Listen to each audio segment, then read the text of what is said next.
(1949)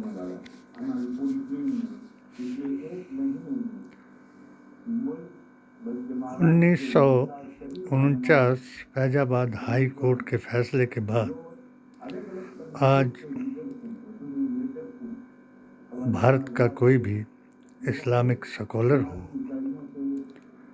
या मुल्ला हो या मौलवी हो या पीर हो या अमीर हो, उस बात पर पहुंच गया कि जिस दीन में मैं पैदा हुआ था, मैं उस दीन की बात करूं और अपने आकाए दो जहां रसूलुल्लाह सल्लल्लाहु अलैहि वसल्लम की अज़मत को बयान करूं। मैंने भी अपनी HHAQ के चैनल से मोदी जी के मोदी मिशन के महामंत्री हिमाचल प्रदेश होते हुए एक पेटिशन दायर कराई, 7 सूत्रीय पेटिशन, कि मोदी जी, आपने पहला चुनाव 3 सा से जीत लिया, दूसरा 3 गा से जीत लिया, अब तीसरे में 3 वाह की ज़रूरत है। पहला वाह कि मोदी जी का ये सबको यकीन हो गया कि किसी पार्टी में भी इनका विकल्प नहीं। दूसरा वाह,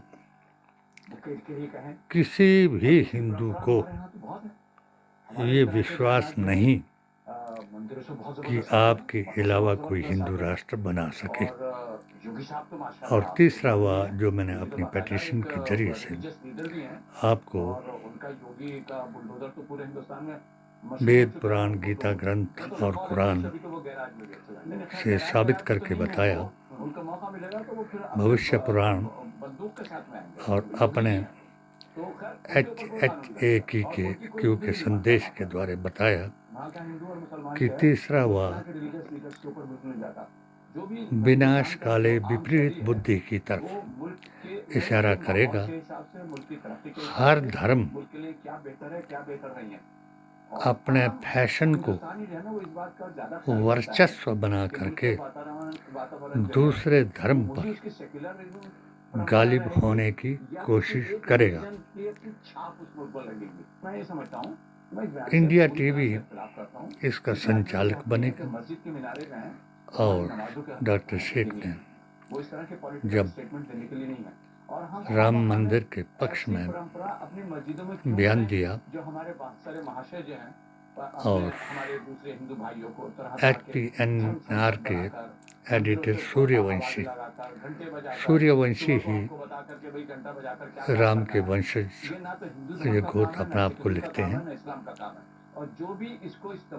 उसने इसको मेरी एक इंटरव्यू को वायरल किया। वेदंती जी महाराज, मोहन भागवत जी ने और इंद्रेश जी ने मेरे इंटरव्यू को देख करके मेरी किताब को चुमा और मुझे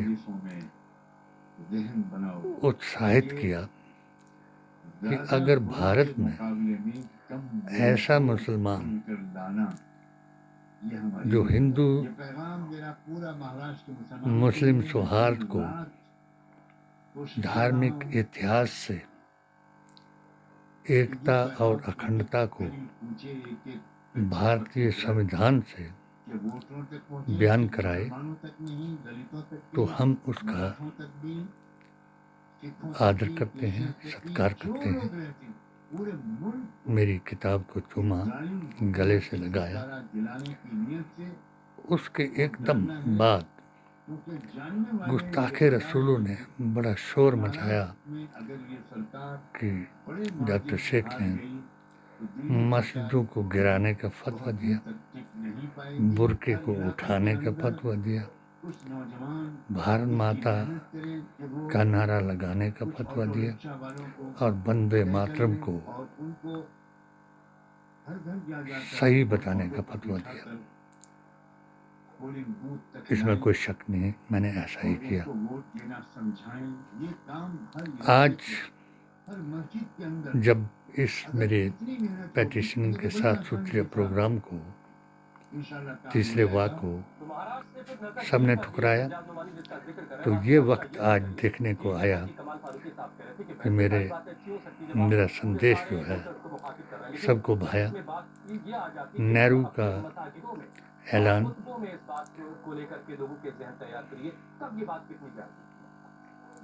सरदार पटेल जी का आह्वान और शेर कश्मीर शेख अब्दुल्ला का अकीदे के बारे में बयान, पीर तरीक़त वली हिंद का फरमान सबको याद आया।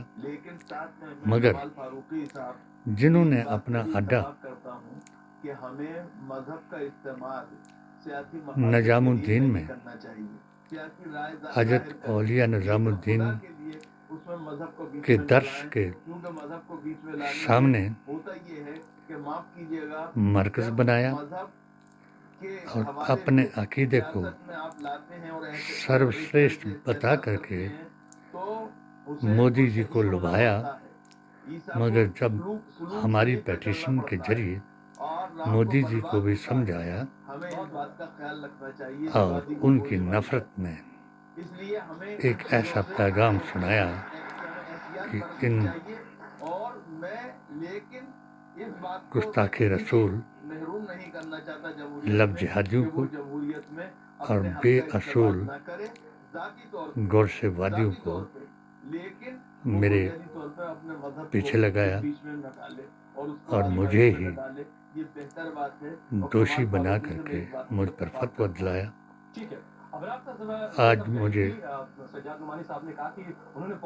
बहुत खुशी हुई कि 2024 के चुनाव को कश्मीर में इस मेरी अपील के मुताबिक जीता, हरियाणा में EVM ने जीता और अब महाराष्ट्र में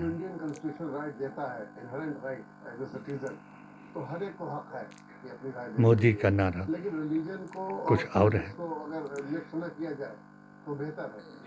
कि एक होंगे तो सेफ होंगे, योगी जी का कटोगे तो बटोगे।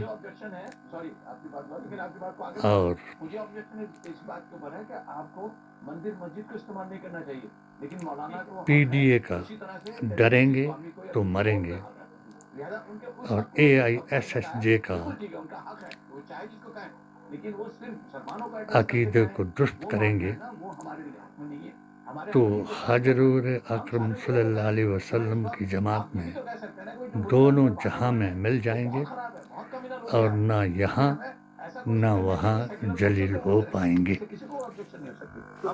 ज्यादा बुरों से कम बुरों के चुनिए। कोई बुराई नहीं। देखिए ऐसा है कि जो बुनियादी तौर पे उन्होंने किससे बात की है, जैसे अबरार साहब ने कहा, कोई पता नहीं है। सवाल ये कि रोजाना बातें हम करते हैं, इसका मतलब ये नहीं है कि हर बात का मकसद जो है वो सियासत ही होती है। तो मौलाना ने जिन लोगों से बात की होगी वो की होगी, हमें उस पर कोई एतराज नहीं है। लेकिन हम इस बात को फिर दोहराना चाहते हैं, फिर इस पर जोर देना चाहते हैं, इस मुल्क के अंदर जो सूरत हाल है सियासी तौर पे, उसको बेहतर बनाने के लिए, सेकुलर बनाने के लिए, उसको ज्यादा तौर पे क्या हमें जो कहते हैं मजहबी आवांगी का पैकर बनाने के लिए जरूरी है कि हम बुनियादी तौर पे इस बात की कोशिश करें कि सबको साथ लेके चले, किसी एक मस्जिद मंदिर की बात ना करें। ठीक है, मेरे साथ शाहिद अली साहब हैं। शाहिद अली साहब, आप सुप्रीम कोर्ट में वकालत करते हैं, लेकिन आपने चुनाव भी लड़ा है, आपने सांसदी का चुनाव लड़ा है, आपकी सियासत में अच्छा खासा दखल है।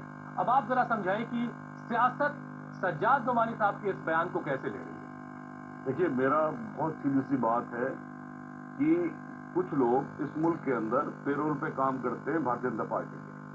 उनका काम होता है कि इलेक्शन के वक्त, क्योंकि भारतीय जनता पार्टी का फ्यूल है मुसलमानों से नफरत, मुसलमानों से नफरत चूंकि फ्यूल है, बहुत अच्छी बात कर रहे हैं, अपनी समय का सबूत दे रहे हैं और AISSJ के अकीदे के मुताबिक जिससे भारत में इस्लाम आया उसकी बात कर रहे हैं। सोचने की जरूरत है।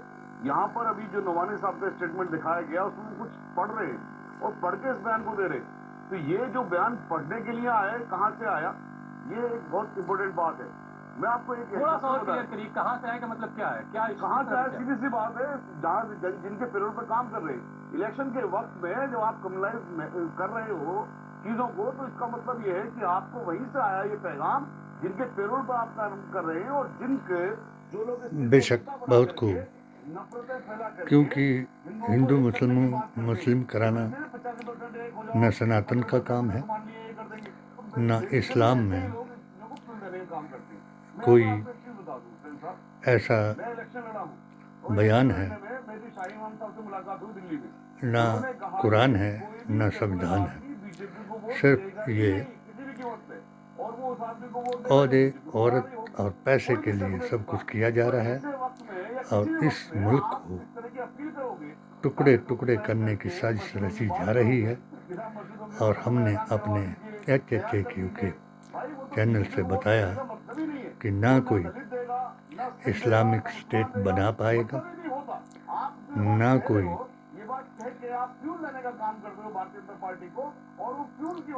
हिंदू राष्ट्र बनाएगा, ना कोई छठी शताब्दी में ले जाएगा।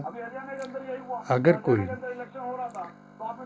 राम की बात करेगा तो वो काम की बात करेगा, और जिनसे नफरत कर रहा है वो उस वक्त ना जिस धर्म के नाम पर वो नफरत फैला रहा था, ना त्रेता में वो धर्म था और ना वो त्रेता का राम था जिसको मैंने मुल्क हिंद का इमाम बताया। और अयोध्या में राम मंदिर के पक्ष में बयान देकर के अपने को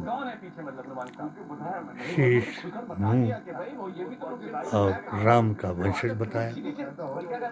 अगर ये मैंने ऐलान कराया कि जो ये लोग धर्म के नाम पर प्रचार कर रहे हैं, चाहे मुल्ला हो, मौलवी हो, तो वो इसका सबूत दे रहे हैं कि वो 80-20 कराएंगे और हुरदंग मचाएंगे। वो बाज रहे हैं।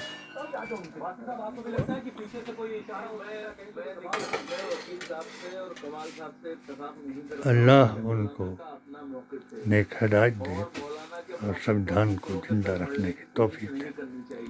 आमीन।